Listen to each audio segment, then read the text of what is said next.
श्रेय और प्रेय। श्री श्री आनंद मूर्ति जी अपने आध्यात्मिक प्रवचन श्रेय और प्रेय में कहते हैं, आज का विषय वस्तु है कृष्ण यजुर्वेद में ब्रह्म विज्ञान। कृष्ण यजुर्वेद के कठोपनिषद में एक शिक्षामूलक उपाख्यान है। उसी उपाख्यान के विषय में बोलूंगा। इसमें प्रधानतः परा, अपरा और श्रेय तथा प्रेय के संबंध में कहा गया है।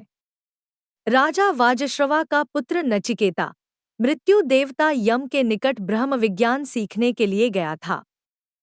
पहले तो यमराज उसे ब्रह्म विज्ञान सिखाना नहीं चाहते थे, पर बाद में उसका अतिशय आग्रह देखकर उसे धीरे धीरे समझा रहे हैं।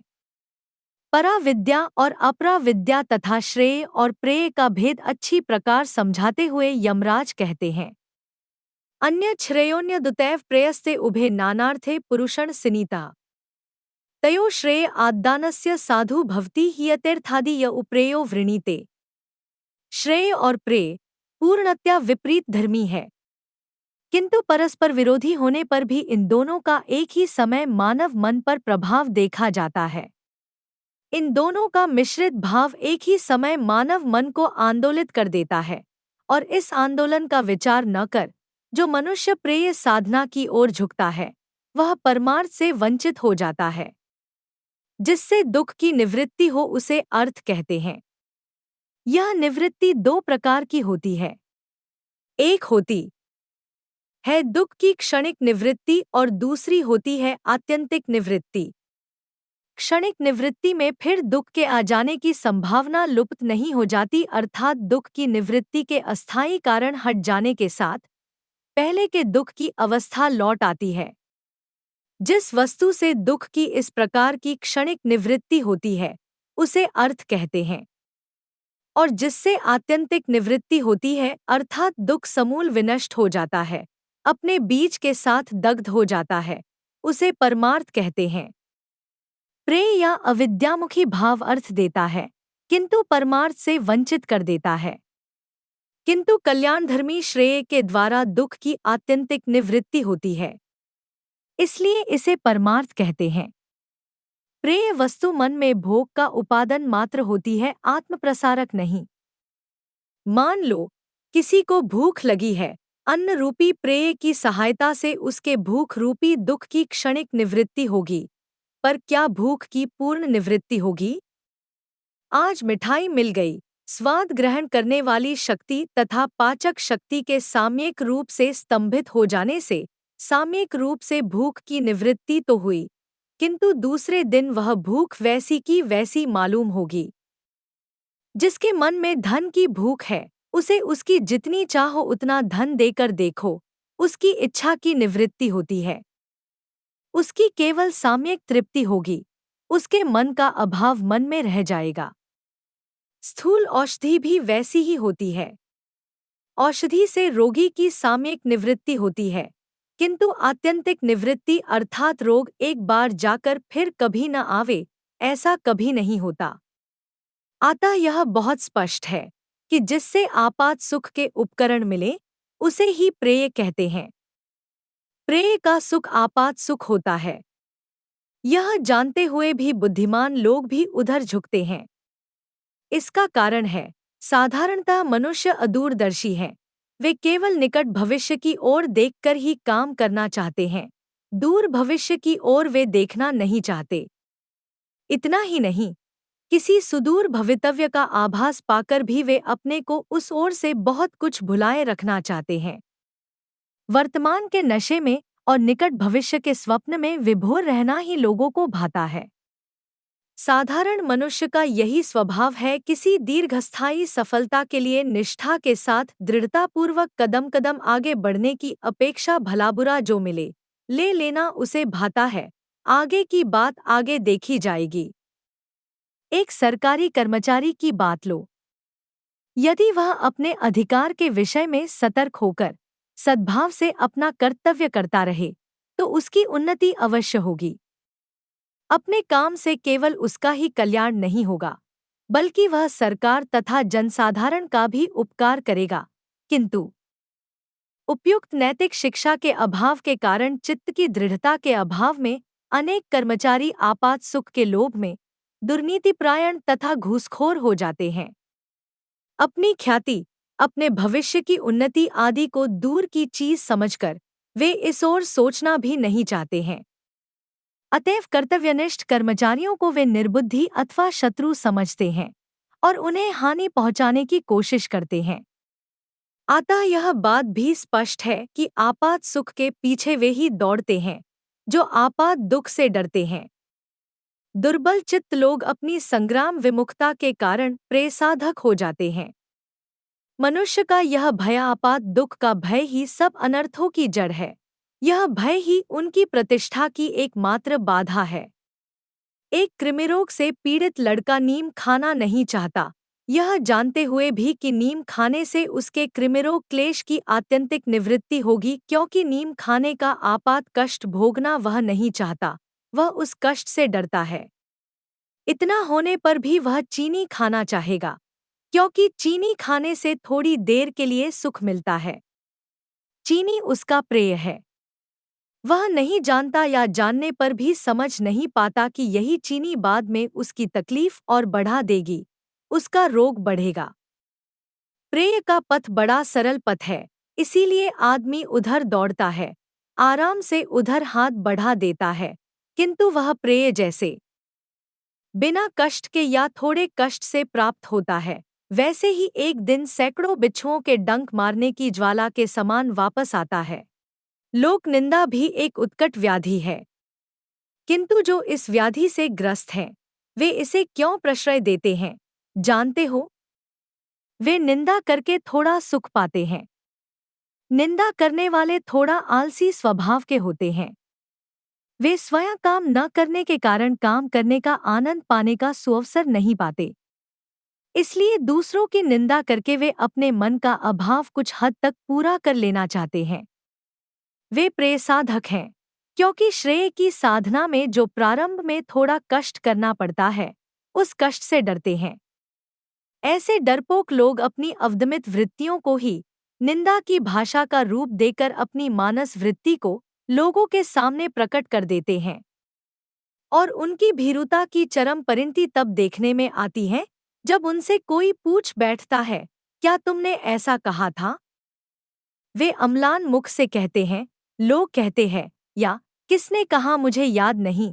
इस संबंध में झूठ बोलने का एक ही कारण है, क्लेश से डरना। वे डरते हैं कि उन्होंने निंदा की है, यह प्रमाणित हो जाने पर उन्हें कहीं कोई असुविधा न हो, कहीं कोई क्लेश न हो।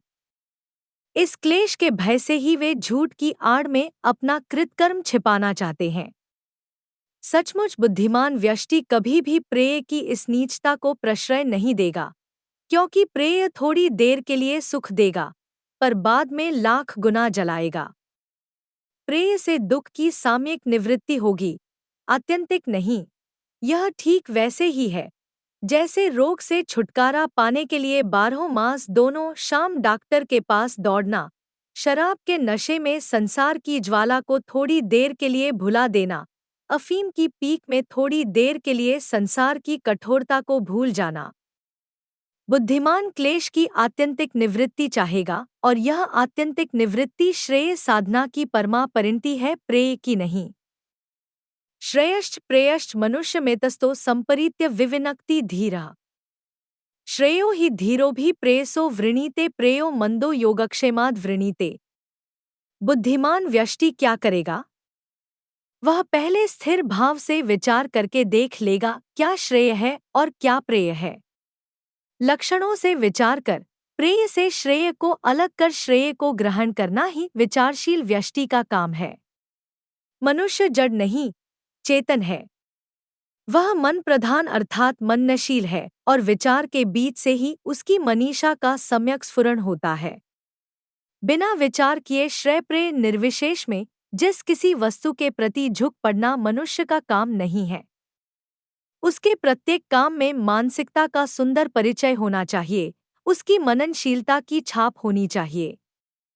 मनुष्य के मन प्रधान जीव होने तथा इस विषय में अन्य जीवों की अपेक्षा उसकी श्रेष्ठता का प्रमाण तो हमें प्रतिदिन मिलता है।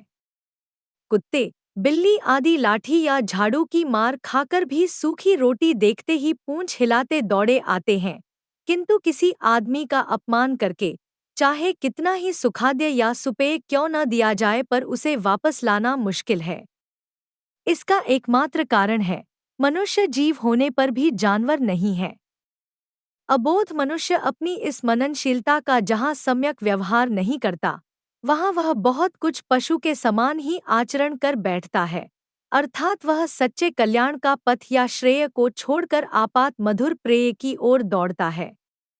वह पुत्र, कलत्र, रुपया पैसा, जगहजमीन को ही जीवन का सर्वस्व, जीवन का सार समझता है।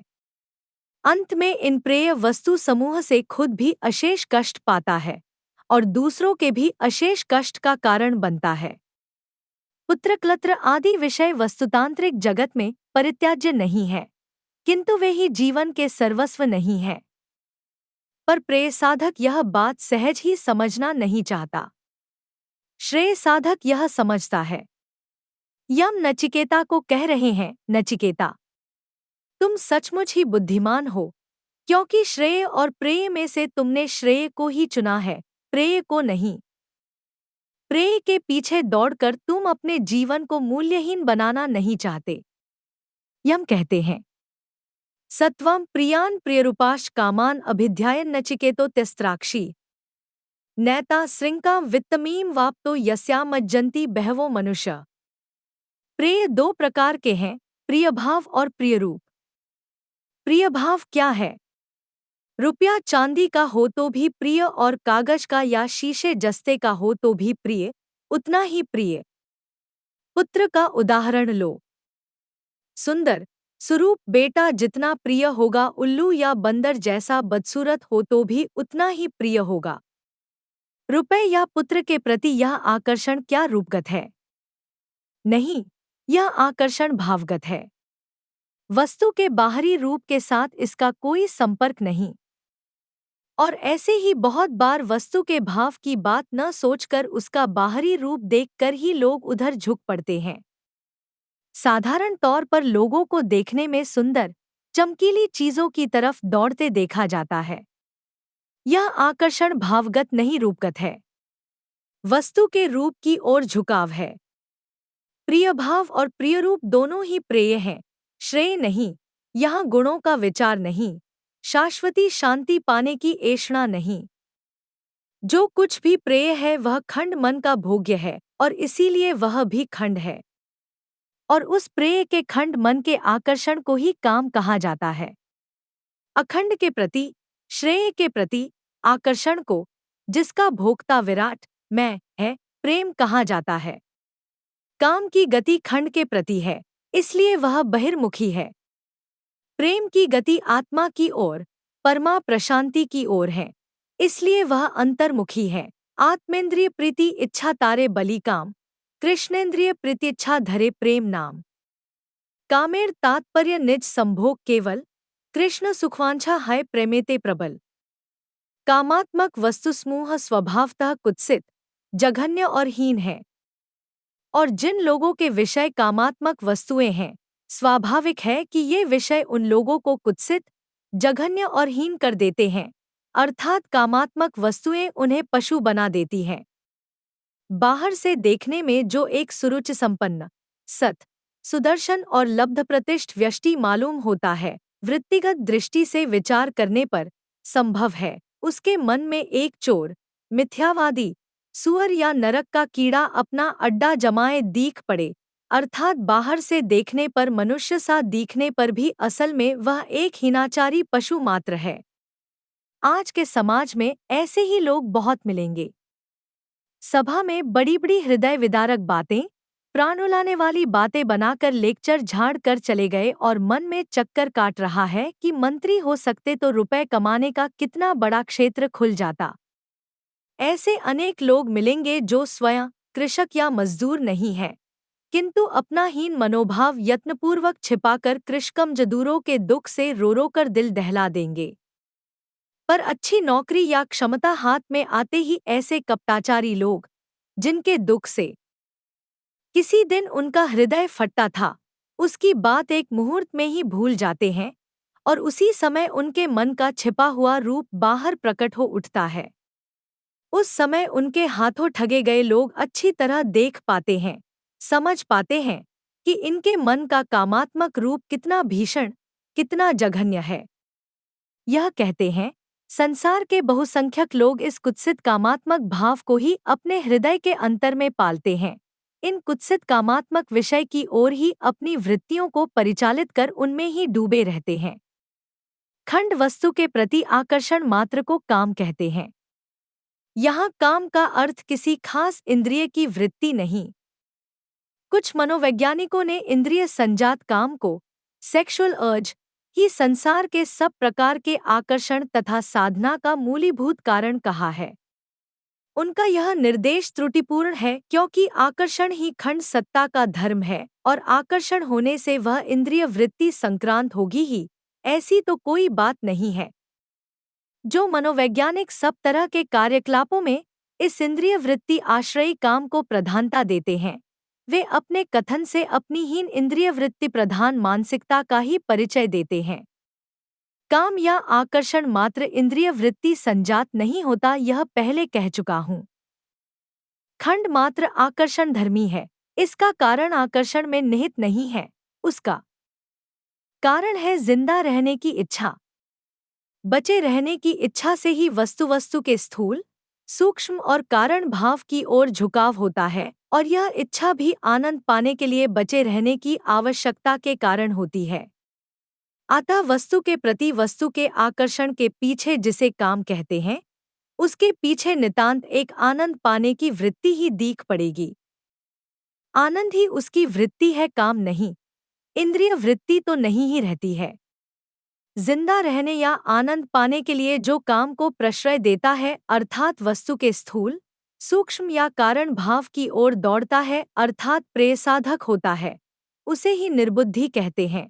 क्योंकि किसी भी वस्तु का स्थूल, सूक्ष्म या कारण भाव किसी को परमा शांति, शाश्वत आश्रय नहीं दे सकता, क्योंकि वे स्वयं खंड है। बचे रहने के लिए प्रेय को प्रश्रय देने पर भी प्रेय अंत तक उसे बचा नहीं सकता। काम रूप चिताग्नि उसे जलाकर भस्म कर देती है।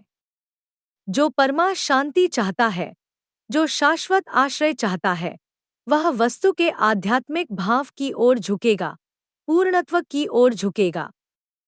उसी का बचा रहना या आनंद पाने की चेष्टा के लिए झुकना सार्थक होगा। वह चिर दिन बचा रहेगा, वही सच्चे अर्थ में अमर होगा, अमृतत्व में प्रतिष्ठित होगा। स्थूल, सूक्ष्म, कारण का छंदोवैचित्र्य, जन्म मरण का आवागमन, कुछ भी उनके लिए कोई बड़ी बात नहीं।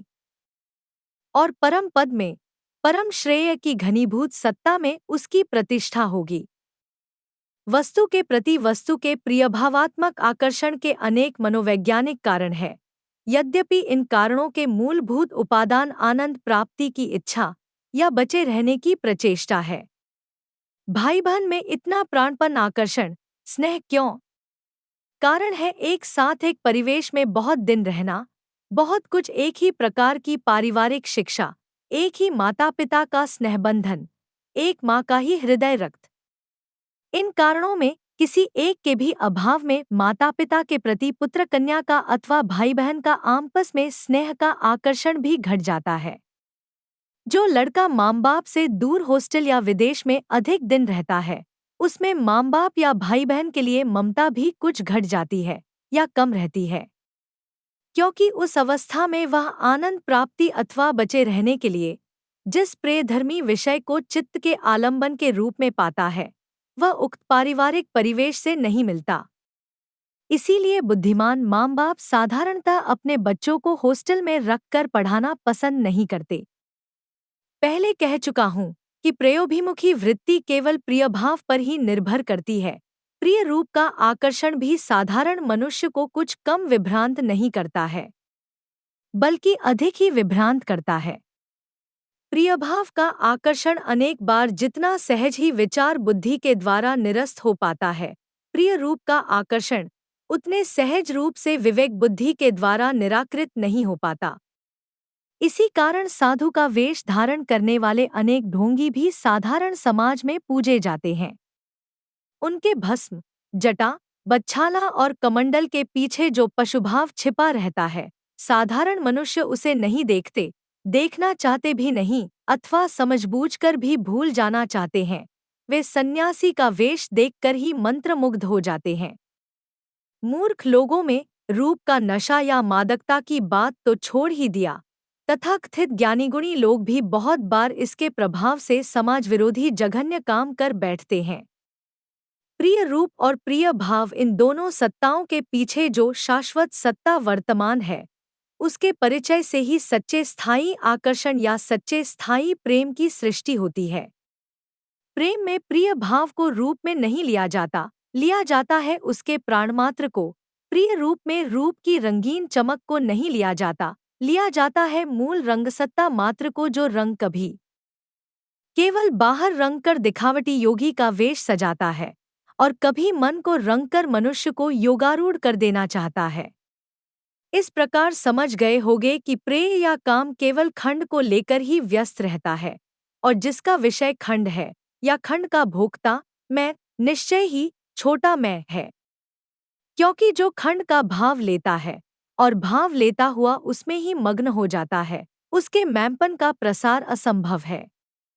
बुद्धिमान, समाज में सुप्रतिष्ठित तथाकथित ज्ञानी मानी, वैज्ञानिक और दार्शनिक जो सदा अपने को इज्जत देने के लिए या अपनी इज्जत बचाने के लिए व्यस्त रहते हैं, वे इसी मैंपन के भोग के लिए कामात्मक विषय अर्थात खंड विषय की ओर झुकते हैं।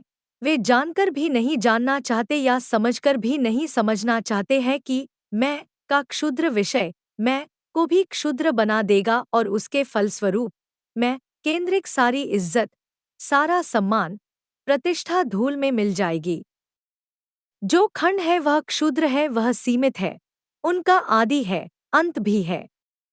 उसे पाकर दिग्विदिक ज्ञान शून्य होकर भोग करना आरंभ करने के समय शायद मालूम भी नहीं होता कि सीमित की सीमा कुछ ही देर में शेष हो जाएगी और तब उस पुराने भोग की याद लाखों गुणा क्लेश का कारण बनकर मन में अभाव का आग सुलगाती रहेगी।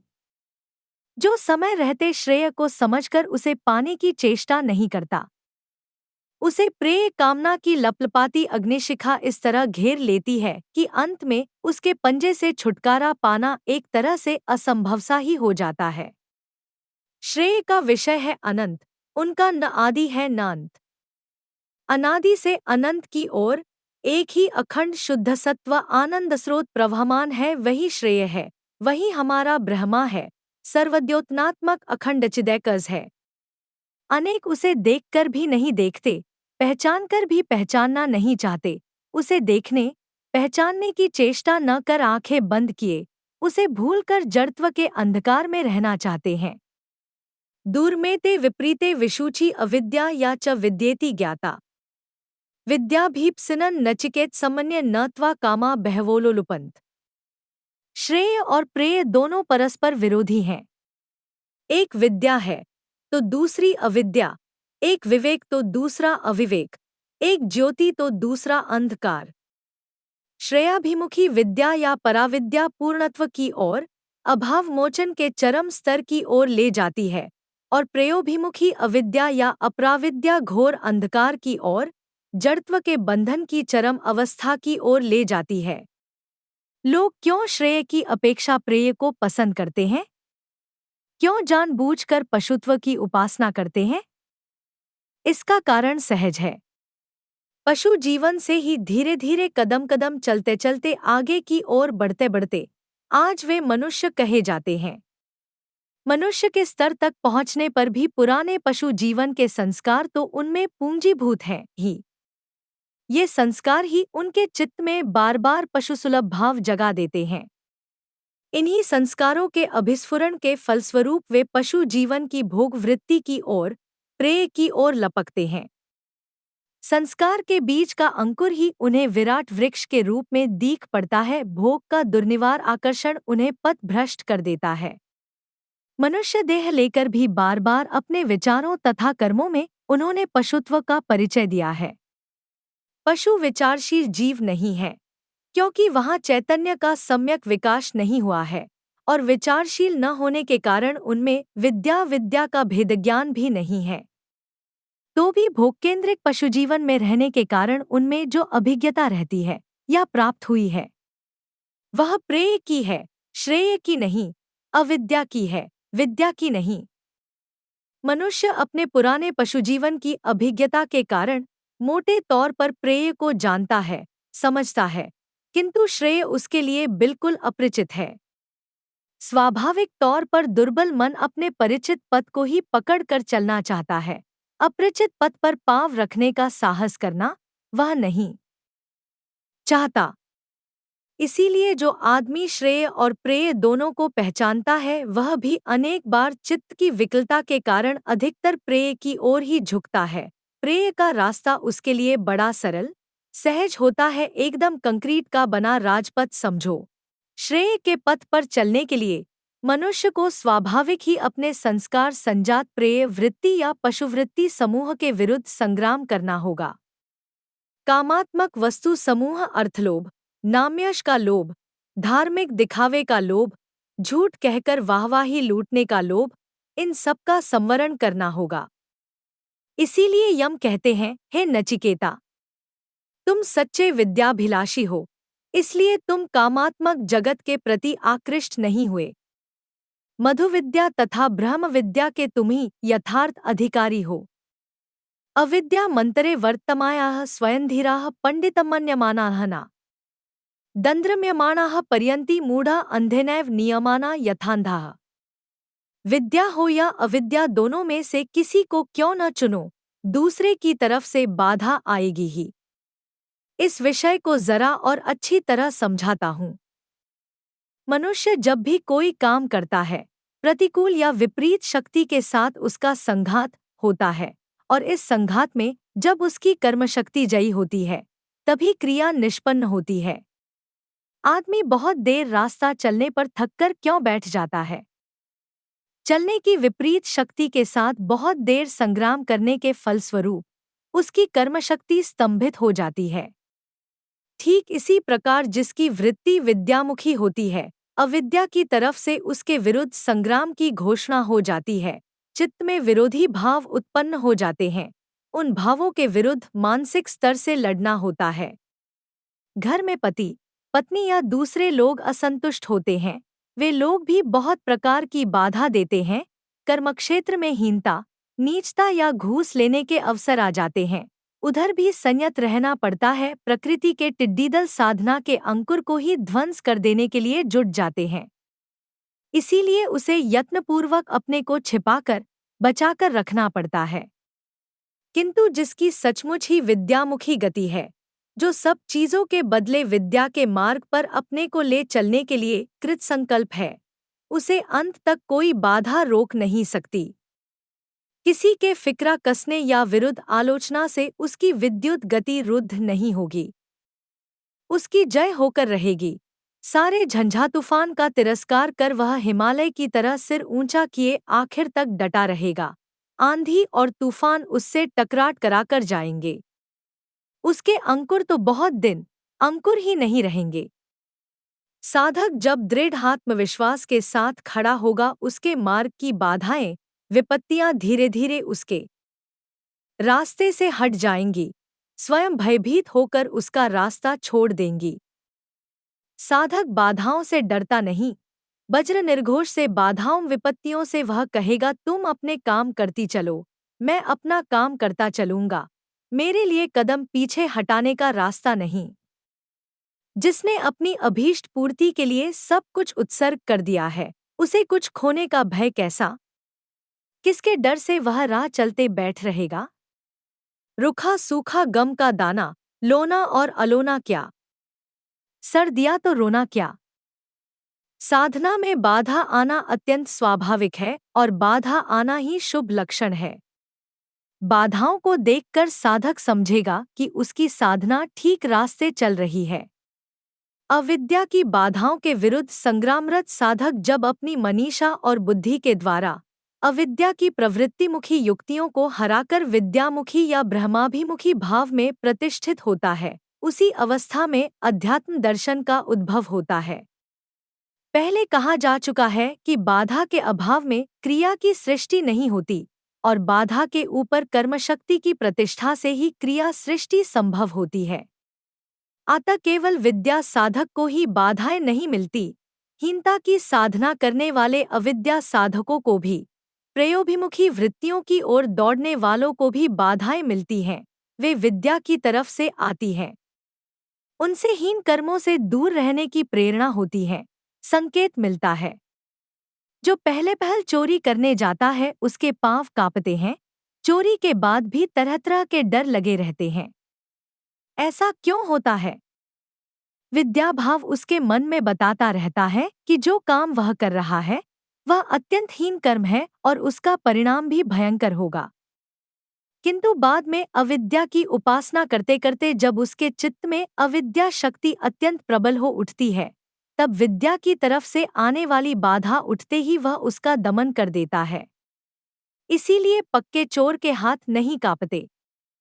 चोरी का परिणाम सोचकर वह भयभीत नहीं होता।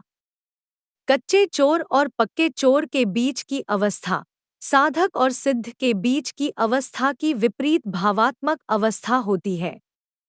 ऐसी ही अवस्था में प्रयोभिमुखी लोग अपने काम के समर्थन के लिए मन ही मन अनेक प्रकार की युक्तियां सोचते हैं और इसी मनोभाव की ऊंची ऊंची बातों को पर्दे में रखकर जड़वादी दर्शन, मटेरियलिस्टिक फिलॉसफी बनाते हैं। अविद्या की साधना करते करते जैसे विद्या के प्रभाव से अलग रहने की शक्ति जगती है, वैसे ही विद्या की साधना करते करते मनुष्य अविद्या के प्रभाव से अभिभूत नहीं होता। जो जड़ात्मक भावधारा में पला है वह पहले पहल चार लोगों के सामने ईश्वर प्रणिधान करने में लजाता है, अर्थात वह उस समय अविद्या के प्रभाव से थोड़ा अभिभूत होता है। वह समझता है कि लोग उसके विषय में सोचेंगे या कहेंगे कि यह एक आधुनिक लड़का या लड़की होकर भी प्रागैतिहासिक युग के लोगों की तरह पूजा करता है। ऐसे बहुतेरे तो अपनी ईश्वर निष्ठा के भाव को भी लोगों से छिपाने की कोशिश करने और बहुतेरे अपने बंधुओं में अपनी प्रतिष्ठा बनाए रखने के लिए मुंह से नास्तिकवाद का प्रचार करते हुए मन ही मन ईश्वर से क्षमा याचना करेंगे। किंतु जो इस प्रकार का सहज मनोभाव रहते हुए भी निष्ठा के साथ नियम से विद्या की आराधना अर्थात ईश्वरोपासना करेगा, उसमें कुछ ही दिनों में अविद्या के प्रभाव को काट फेंकने की सामर्थ्य आ जाएगी और वह किसी प्रकार की लाज शर्म के बिना ईश्वर के प्रति अपने प्राणों का आवेश प्रकाशित कर सकेगा। संभव है तुम्हारे मन में यह प्रश्न उठे कि ऐसे भी बहुत से लोग देखे जाते हैं जो साधना के प्रथम स्तर में ही लाज शर्म की बला नहीं पाते। इसका कारण है पारिपार्श्विक प्रभाव या आभ्यंतरीण प्रेरणा, एक्सटर्नल प्रेशर और इंटरनल अर्ज। मान लो किसी का पुत्र, पति, पत्नी या अत्यंत प्रिय जन हठात मर जाए, या विपुल धन संपदा हठात नष्ट हो जाए, या चरम दुर्दैव के समय किसी का बिल्कुल अप्रत्याशित रूप से ईश्वरीय कृपा से उद्धार हो जाए। ऐसा आदमी कौन क्या कहता है, इसकी कोई परवाह न कर मान, अपमान, लज्जा, भय एक मुहूर्त में सब भूलकर थोड़े समय में ही दृढ़चेता श्रेय साधक में परिणत हो जाता है। ठीक उसका उल्टा भी होता है। कोई अन्न के अभाव में मरता है, अभाव की ताड़ना से वह और कुछ न सोचकर प्रकट रूप में चोरी, डकैती शुरू कर देता है। बिल्कुल निर्लज्ज रूप से अविद्या का आश्रय ग्रहण कर लेता है। जानबूझकर हो या अनजान ही हठात कोई अनुचित काम करके यदि कोई भोग के साधन बड़े परिमाण में पा जाए तो वह ऐसा ही प्रेयसाधक हो जाता है। इस प्रकार के निर्लज्ज प्रेयसाधक की भावना कामना का पूंजीभूत रूप चार्वाक या और दूसरे नास्तिक दर्शनों में मिलता है। ये अपनी दुर्बलता को ढकने के लिए ईश्वरनिष्ठ लोगों को दुर्बल, मानसिक व्याधिग्रस्त आदि कहते हैं। इस प्रसंग में यह भी कह दूं कि ईश्वरनिष्ठ और ईश्वर भीरु एक बात नहीं है। ईश्वरनिष्ठा के पीछे रहता है प्राणों का आवेग, आत्मस्वरूप को उपलब्ध करने की आंतरिक आकुति, और ईश्वर भय या धर्म भय के पीछे रहती है अपने कृत कर्मों के फलभोग से बचने की नपुंसकोचित चेष्टा। तो भी ऐसे लोग नास्तिकों से अच्छे हैं। क्योंकि दंड के भय से ही सही वे पाप कर्मों से अलग रहेंगे। आस्तिकों के जीवन में सबसे बड़ा लाभ यह है कि उन्हें अंतर्द्वंद्व का क्लेश नहीं भोगना पड़ता। किंतु नास्तिक कितनी भी लंबी चौड़ी बातें क्यों न बनावे या तर्क में जीतने के लिए कैसे भी तेज अस्त्र क्यों न संग्रह करें, उनके मन में सदा द्वंद्व चलता रहता है। किताब के 2 पन्ने पढ़कर या 2-4 लोगों की बड़ी बड़ी बातें सुनकर वह स्वभाव के विरुद्ध जाने की चेष्टा करता है। खंड अपरा ज्ञान लेकर वह अखंड परा सत्ता के साथ जूझने की कोशिश करता है और अंत में हार कर कहता है, यदि है तो हम पाते हैं, क्यों नहीं। किंतु उसकी अंतरात्मा अंदर ही अंदर कल्पती रहती है। उसकी छिपी सत्ता कहती है, मन बले तुमी आछो भगवान ज्ञान बले तुमी नाई। यहाँ उनके खंड ज्ञान का अभिशाप ही उनके मानस धर्म के विकास को रुद्ध कर रहा है। इस अवस्था में मनुष्य अपनी मानसिक अनुपत्ति के बहिःस्फुरण को ढके रखने के लिए सदा खूब सतर्क रहता है। वह बड़ी बड़ी बातों की ओट में अपनी दुर्बलता छिपाने के लिए पंडित का अभिनय करता है। ऐसे तथाकथित पंडित आज के भारत में भी यथेष्ट परिमाण में हैं, किंतु उन्हें पंडित कहना, पंडित शब्द का दुरुपयोग करना है। अहम ब्रह्मास्मीति बुद्धिर्तामितः प्राप्तः पंडिता। अहम ब्रह्मा स्मृति बुद्धिर्तामिता प्रप्तः पंडिता। मैं ब्रह्मा हूँ, इस बोध का नाम है पंडा। जिसने पंडा प्राप्त किया है वह है पंडित। अतः नास्तिक पंडित कहना सोना की पथरौटी, पत्थर की कटोरी जैसा है। वेद कहते हैं वे भोगाश्रयी। अनात्मवादी कभी सरल मार्ग से नहीं चलते। चले तो कैसे? सरलता और तेजस्वितापूर्ण साधना से ही तो ऋजुता आती है। इनके भीतर हमेशा जो कुमति और सुमति का संघर्ष छिड़ा हुआ है, उसमें आत्मा की ओर से सुमति की तो हमेशा रसद मिलती नहीं, फलस्वरूप कुमति ही सदा जय लाभ करती है। भोगाश्रय वृत्तियों को चरितार्थ करने के लिए अनेक बार बाहर में साधुता का ढोंग रचना पड़ता है। दूसरों के दोष त्रुटियों को दिखाकर लोगों को बड़े बड़े आश्वासन देने पड़ते हैं। ऐसा न करने से तो लोग उनके जाल में फंसेंगे नहीं, किंतु क्रमशः दो विरोधी भावों को एक साथ ढोने के परिणामस्वरूप इनकी मानस देह में एक विचिन्न तरह की विकृति आ जाती है। भीतर और बाहर का असामंजस्य उन्हें भोगलोलुप मनुष्य देहभारी पशु में परिणत कर देता है। वे जीवन के विभिन्न क्षेत्रों के नेता बनने के लिए पागल कुत्तों के समान झगड़ते हैं और समझते हैं कि लोगों को मार्ग दिखाने की योग्यता केवल उनमें ही है। पर जो विभ्रांत होकर इनके पीछे आते हैं, वे इनके वाग्जाल में फंस जाते हैं। वे अंधकार से अंधकार की ओर ही भटकते रहते हैं। जो स्वयं अंधा है, वह दूसरे अंधे को राह क्या दिखाएगा?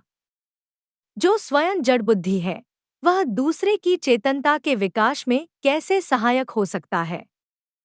न सांपरायः प्रतिभाति बालम प्रमाद्यंतम वित्तमोहन मूढ़म्।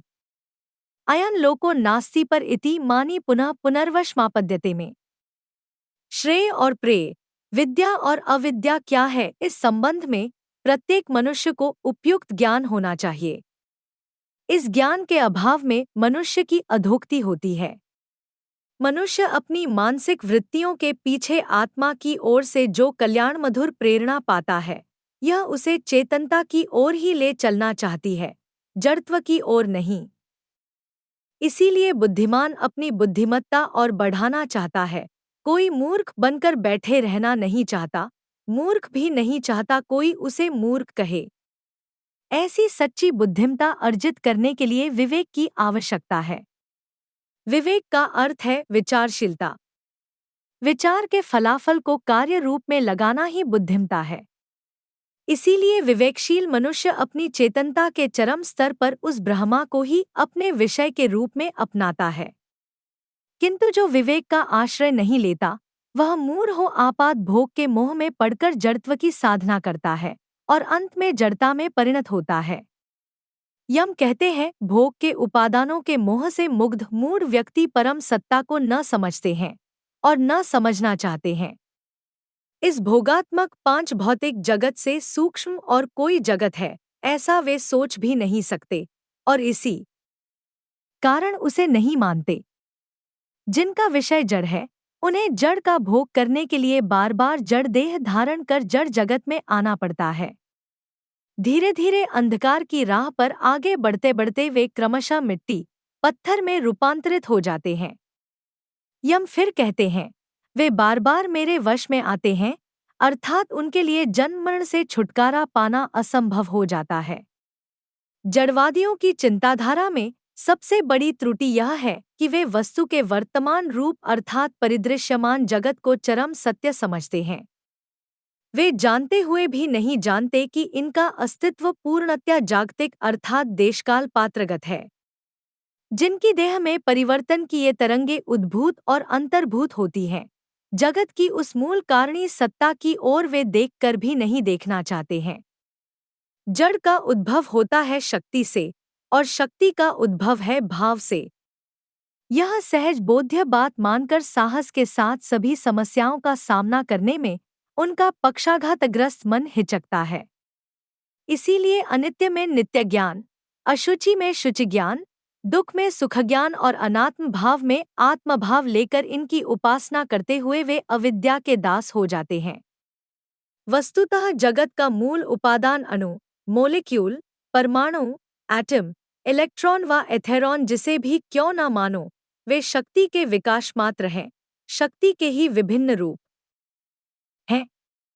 Matter is nothing but bottled up energy, यह बात बिल्कुल सच है। और शक्ति भी तो कोई मौलिक सत्ता नहीं है, वह भी चैतन्य के ऊपर प्रकृति की बंधनधर्मी विशेष अभिव्यक्ति मात्र है। अतः वस्तु का सम्यक दर्शन करने के लिए इस पुरुष प्रकृति तत्वात्मक ब्रह्म सत्ता तक आना ही होगा। तब उसे विराट रूप में लो या उसके किसी एक व्यष्टि भाव में लो।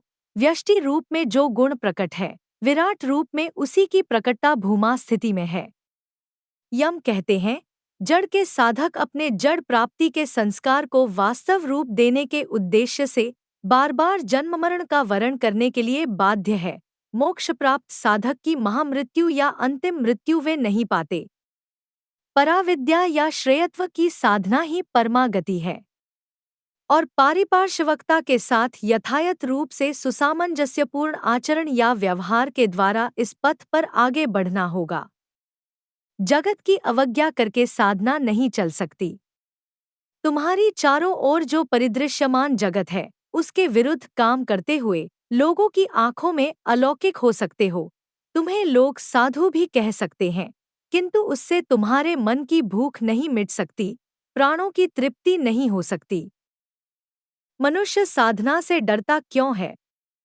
या और सीधी बात कही जाए तो पराविद्या की ओर अग्रसर होने में उसे असुविधा क्यों होती है? इसका कारण बताता हूँ। मनुष्य का जीवन पशुभाव की ही अग्रगति का परिणाम है।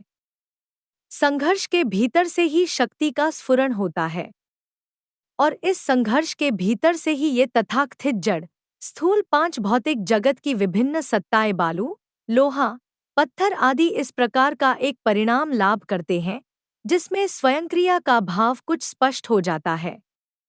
जैसे निम्न श्रेणी के पौधे निम्न श्रेणी के एक कौशिक जीव, प्रोटोजोआ, उन्होंने भी संग्राम के भीतर से ही जड़ प्रधान शक्ति को धीरे धीरे मनन शक्ति में रूपांतरित करने की शक्ति पाई है, पा रहे हैं और पाएंगे। कुछ पौधों तथा जीवों में हम इस मनन शक्ति का विकास देख पाते हैं। जहाँ जीवन संघर्ष विमुख है, वहाँ उन्नति या अधोगति असंभव है। इसलिए किसी किसी देश में आज भी प्रागैतिहासिक युग के अल्पबुद्धि प्राणी बचे हुए हैं और कहीं उन्हीं के कंकाल भस्म पर उन्नत श्रेणी के बुद्धिमान जीव तैयार हो गए हैं। बानरों की बुद्धि केंचुए के स्तर पर नहीं पड़ी रही। इस संघर्ष के भीतर से पशुभाव ने मनुष्य भाव अर्जन किया है। पशु संघर्ष का हिसाब किताब चुकाकर जमाखाता के बाकी रोकड़ का संवेग ही उन्हें मनुष्य मन का अधिकारी बना देता है। इस संवेग या मोमेंटम की पूंजी लेकर ही उसकी पथयात्रा शुरू हुई थी। अतएव पशुभाव का मोमेंटम, पशुभाव की अभिज्ञता उसे जड़ भोग की ही बात सुना सकती है, उसमें चेतनता का अनास्वादित आनंद कहाँ। उसे पाने के लिए मानव मन के विषय आत्मा के पास से ही प्रेरणा लेनी होगी।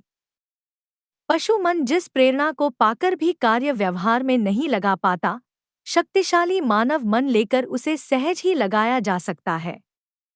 पहले कहा जा चुका है कि एक और पशुजीवन की यह अभिज्ञता उसे जड़ात्मक भोगों की ओर ले जाती है, दूसरी ओर उन्नतर आत्मिक प्रेरणा उसे चेतनता की ओर ले जाना चाहती है। और इसीलिए मनुष्य के मन में अहरह जड़चेतन का संघर्ष, विद्या विद्या का संग्राम, हरिहर का विग्रह चलता रहता है। स्वभावतः मनुष्य लड़ाई से भय खाता है। अतः जड़वादी प्रथम प्रथम इस संघर्ष में प्रवृत्त होने से भागे तो आश्चर्य क्या।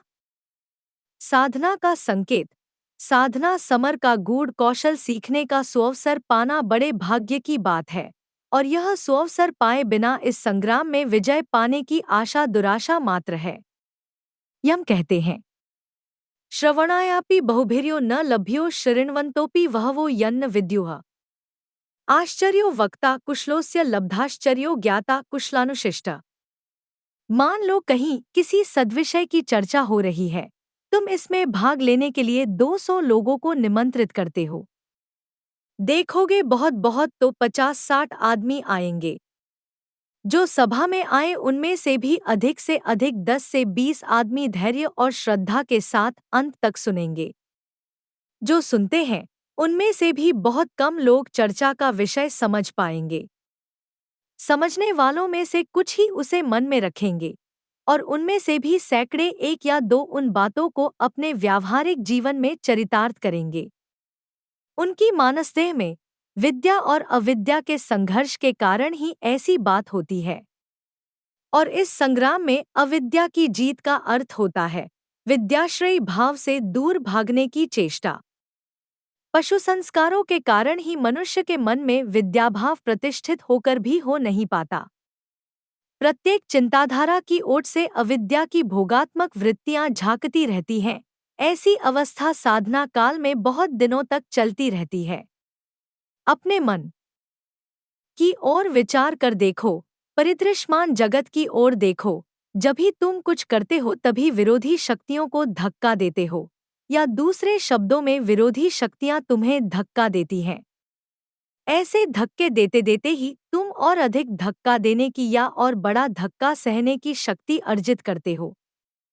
इसलिए संघर्ष के बीच से विरोधी भावों के आघात के परिणामस्वरूप ही तुम अपनी आत्मा तथा मानस देह को दृढ़तर करने का सुअवसर पाते हो। यम कहते हैं, केवल शिक्षार्थी ही दुर्लभ नहीं है, उपयुक्त साधना संकेत सिखाने वाले कुशल वक्ता का भी अत्यंत अभाव है। सच्चे कुशल वक्ता या लोकोत्तर पुरुष की कृपा ही तो मनुष्य में, प्रत्येक मनुष्य में साधकोचित भाव जगा सकता है।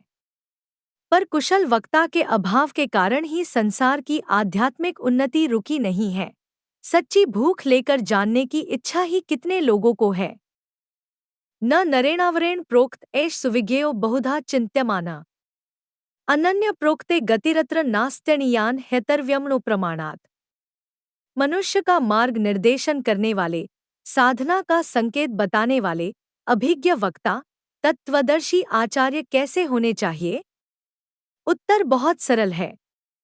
निर्देश स्वाभाविक मनुष्य से मिल सकता है, मनुष्य देह में पशुभाव वहन करने वाले मनुष्येतर जीवों से नहीं, अन्य नरों से नहीं। नर कौन है? नर शब्द का अर्थ है पुरुष। पुरुष किसे कहेंगे?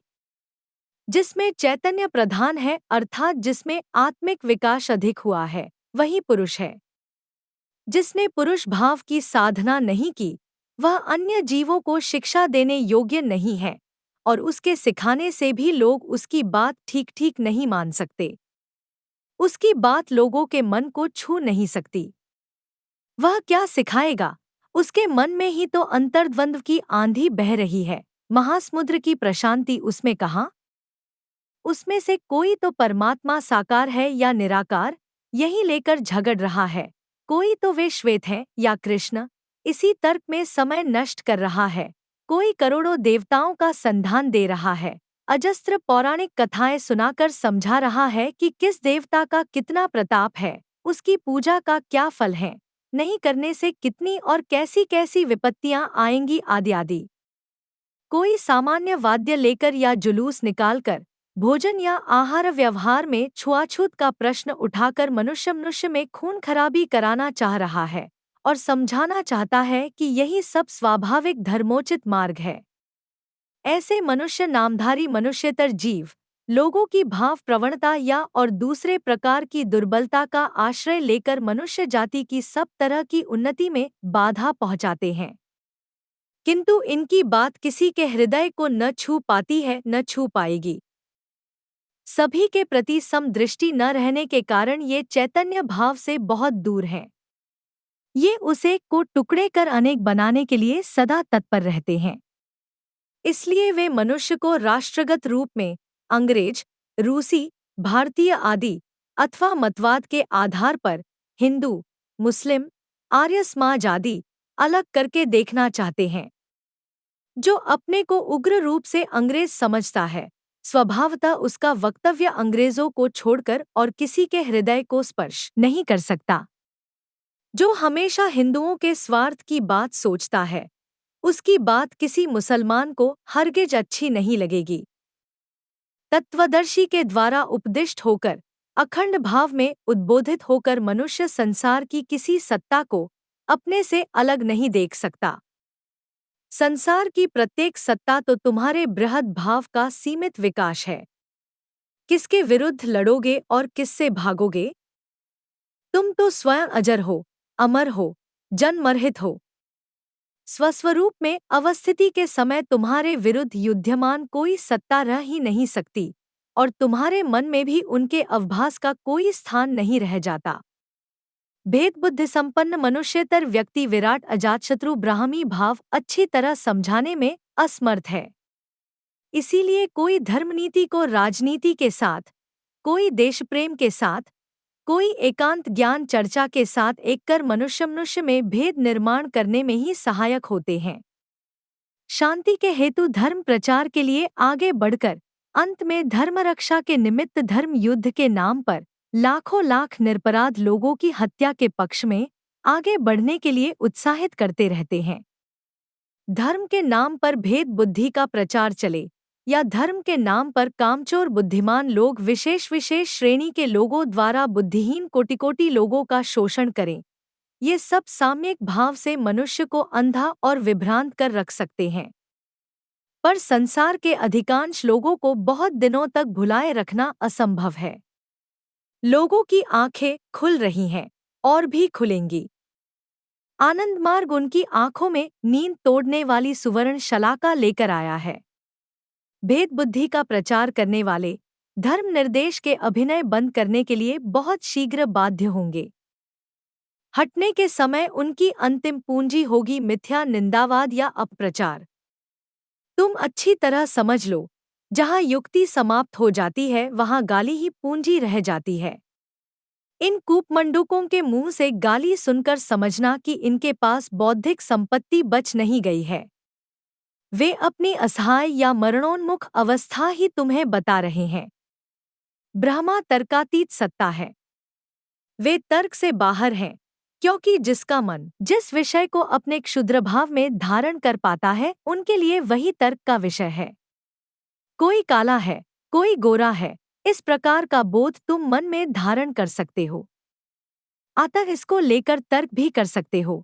पर जिनके मन के पास जाकर तुम्हारा मन ही समाप्त हो जाता है, उनके विषय में वे काले हैं या गोरे यह तुम कह नहीं सकते।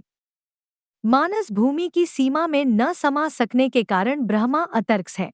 यदि कोई कहे परमात्मा ने मेरे सामने आकर मुझसे कहा है कि तुम ही हमारे प्रिय पुत्र हो, कोई यदि कहे परमात्मा ने मुझे कहा है कि तुम ही अंतिम अवतार हो, तो उन पर विश्वास रखने वालों के लिए ये बातें श्रद्धेय हो सकती हैं, किंतु कोई विचारशील व्यक्ति इन्हें ग्रहण नहीं करेगा, क्योंकि जो सामने आएंगे वे निश्चय ही तर्क के विषय होंगे, वे साकार होंगे। निराकारावाद के साथ ईश्वर के वैयष्टिक भाव का किसी प्रकार का आपसी समझौता नहीं हो सकता। मनुष्य चैतन्यप्रद आन जीव है। जब तक उसका मानस संवेदन उसके अधिकार में है, तब तक कोई अयौक्तिक बात मान लेना उसके लिए उचित नहीं है।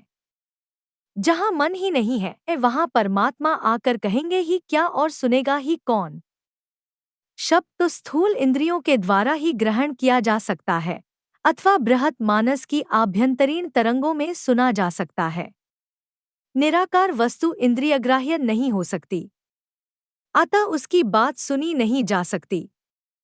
बृहत मन में द्वैत भाव नहीं, अतः वहाँ दूसरे की बात सुनने का अवकाश भी नहीं है। इसीलिए निर्गुण ब्रह्मा के संबंध में भगवान बुद्ध ने वे हैं या नहीं, भला या बुरा कुछ नहीं कहा। शिष्यों ने पूछा, क्या वे हैं? बुद्ध निरुत्तर थे। फलस्वरूप किसी ने समझा कि बुद्ध कहना चाहते हैं कि वे नहीं हैं, और किसी ने समझा कि बुद्ध कहना चाहते हैं कि वे हैं, और जो सच्चे तत्वदर्शी थे उन्होंने समझा कि उनकी सत्ता ऐसी है जो मनन शक्ति के बाहर है, अस्तिनास्ति के बाहर है। जो मनो गोअर आला जाला आगम पोथी इष्टा माला भन कैसे सहज बोल बाजाए काउ वाक्य जसु न समाये आले गुरु वैसे ही शीस वाक पथातीत कहिब कीस जात तेनी बोली ते तबी टान गुरु बोप से शीसा काल भनड़ कान्ह जिन रन वि कैसा काले बोप संबोह्य जैसा। बौद्ध साधक कृष्णाचार्य अर्थात जो गोचरीभूत है वह आपेक्षिक सत्य है, स्थायी सत्य नहीं, अतः उसका आना जाना लगा रहेगा। आगमादि शास्त्र ईंट के ढेर के समान है, अर्थात कुछ खास मूल्यवान वस्तु नहीं, केवल पास पास सजाए हुए हैं। वे मनन शक्ति के बहिर्भूत हैं।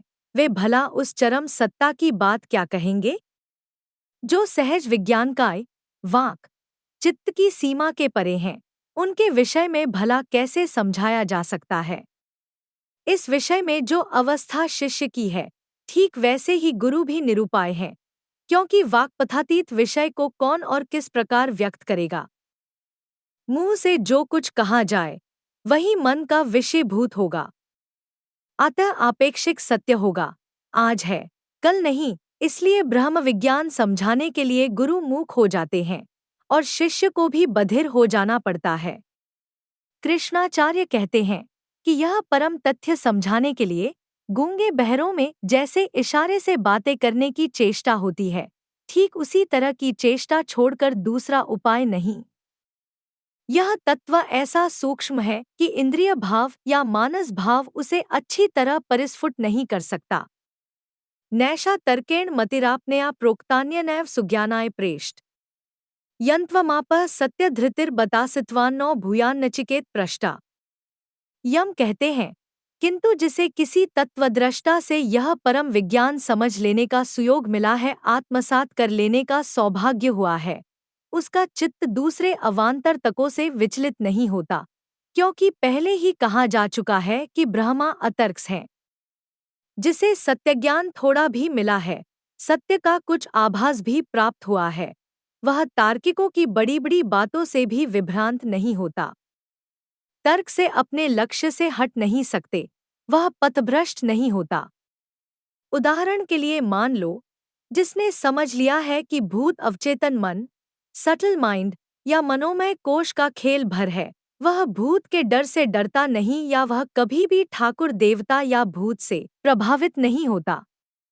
अज्ञ लोग भूत या तरह तरह के ठाकुर देवता के अस्तित्व में विश्वास करते हुए अपने मन में तद्भावात्मक संस्कार बनाए रखते हैं, और एकाग्रता के कारण या किसी दुर्बल मुहूर्त में ही सही काममय कोश की क्रियाशीलता सामयिक रूप से बंद हो जाने से वह भावात्मक संस्कार उनके मनश्चक्षु के सामने प्रकट हो उठता है। उस समय वे समझते हैं कि सचमुच ही हम भूत देख रहे हैं या किसी देवता को देख रहे हैं, या भूत या अमुक देवता मुझसे अमुक बात कह रहे हैं। मन के अपेक्षाकृत सूक्ष्म कोश आविष्ट हो जाएंगे तो समझते हैं कि हम ही अमुक भूत या अमुक देवता हो गए। बोलचाल की भाषा में इसे ही जड़ जाना, प्रभावित होना कहते हैं। किंतु जिसने ज्ञान के द्वारा समझ लिया है, ज्ञान चक्षु से जिसने देख लिया है कि भूत या ठाकुर देवता की कल्पना अज्ञता सृष्ट विशेष प्रकार की दुर्बलता है, उसके मन में उस प्रकार के भाव में धनात्मक संस्कार बन ही नहीं सकते। अतः वह न तो भूत देखेगा और न उस पर भूत ही सवार होगा। उस अवस्था में उसे कोई कितनी ही भूत की कहानियां क्यों न सुनावे, भूत के अस्तित्व में उनका विश्वास जग नहीं सकता। कहानी के भाव या भाषा के प्रभाव से थोड़ी देर के लिए हो सकता है उसका शरीर सिहर उठे, पर उससे अधिक कुछ नहीं होगा। ठीक वैसे ही राक्षसी विद्या या पैशाची विद्या की सहायता से कहीं हड्डी फेंकना, कहीं खाट ऊपर उठाना इत्यादि अद्भुत बातें देखकर बहुत लोग भूत से भयभीत हो जाते हैं, किंतु जो समझते हैं कि यह सब केवल अतिमानस कोश का खेल है, वे इससे विचलित नहीं होते, बल्कि जो समाज विरोधी व्यक्ति ऐसे अपकर्मों में लिप्त होते हैं, उन्हें खोजकर बाहर करने की कोशिश कर उनके उस स्वभाव को सुधारने की व्यवस्था करते हैं। प्लैनेट की वस्तु भी ठीक ऐसी ही है। प्रेतात्मा के साथ इसका कोई संपर्क ही नहीं। इसलिए यम कहते हैं, सत्य ज्ञान पाकर मनुष्य के सामने से अविद्या की सारी माया दूर हो जाती है। यम कहते हैं, हे नचिकेता, मैं तुम्हें जो बातें कह रहा हूँ, इन्हें ही परा विद्या कहते हैं। तुम सत्य में प्रतिष्ठित होने के लिए आग्रहशील हो। तुम ही परा विद्या सुनने के लिए योग्यतम व्यक्ति हो। तुम ही सत्य में प्रतिष्ठित हो सकोगे। जैसे सूर्य और उसकी ज्योति में कोई भेद नहीं है, ठीक उसी प्रकार सत्य और ब्रह्मा में कोई भेद नहीं है। सत्य और ब्रह्मा का पद स्थिर है, अक्षर है। किंतु नचिकेता, मेरा पद अक्षर या नित्य नहीं, वह पद अनित्य है।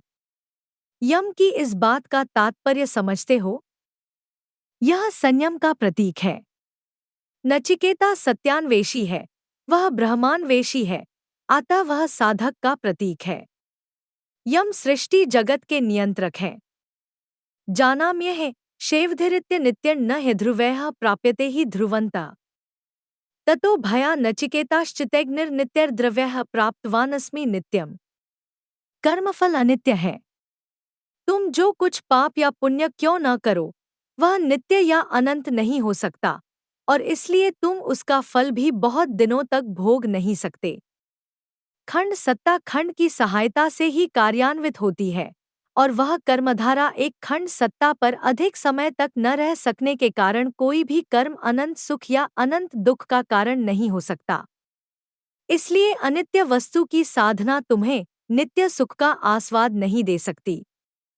ब्रह्मा है नित्य सत्ता, मुंह से ब्रह्मा साधना और मन से विषय की उपासना, इस प्रकार का भाव लेकर उसे पाना असंभव है। अतः है नचिकेता, यम का यह पद कोई नित्य वस्तु नहीं, यह मुझे सद्वस्तु की साधना से नहीं मिला।